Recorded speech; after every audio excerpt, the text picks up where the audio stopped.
Hi everyone, I'm YG, a game designer for PUBG Mobile. In version 4.1, we optimized the classic battle firearm system around the concepts of balance, realism, and immersion. We believe many players have already experienced these changes in the game, but are you curious about the thinking behind it?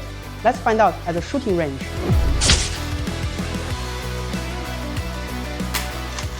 The feel of a firearm isn't only in aiming and firing, but also in every second of a bullet flight, drop, and impact. My team and I performed in-depth testing and research on real firearms and have adjusted the firearm system, taking into account both game balance and realism. We want there to be a wide variety of viable firearms, but rifles seem to be a bit too all-purpose. So, in version 4.1, we made a small but key adjustment. Rifle damage now drops off naturally over distance.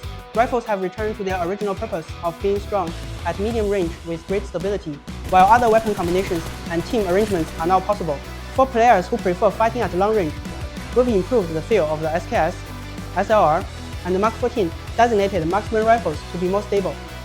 Now, when firing rapidly, the muzzle will return to neutral more quickly, making recoil easier to control.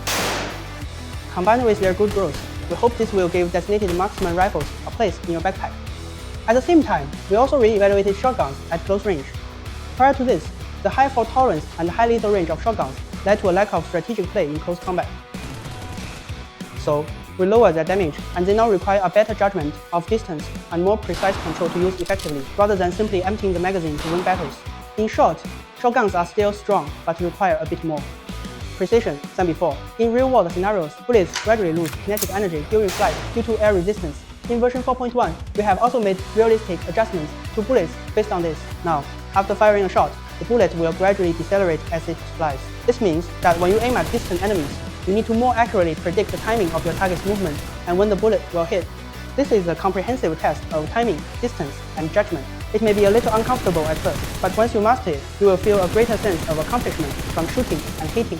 In addition, firearms with a higher initial bullet velocity will be less affected, so choose your firearms wisely as it could make your aiming twice as effective. Since the famous return to airdrops, we have been monitoring player feedback on it. Many players like its high rate of fire and stable output, but some feel that it is too limited in actual combat. It lacks sustained firepower, which makes it feel inadequate in late-game battles. Compared to other rifles, the FAMAS isn't quite a top contender as a final circle weapon, so this time we've made a practical optimization by adding a new magazine slot. Now, it can use rifle magazines and mini drum mags. We hope this change will allow the FAMAS to evolve from a strong in certain scenarios rifle to a reliable choice that is strategically versatile and adaptable to different paces. The realistic shooting range experience gave our game design more reasonable references and gives players a more realistic and balanced shooting experience. That's all for this episode of Dev Talk. I'm one of the designers, so if you have any suggestions or advice about updates to Classic Mode, please leave a message in the comments. See you next time!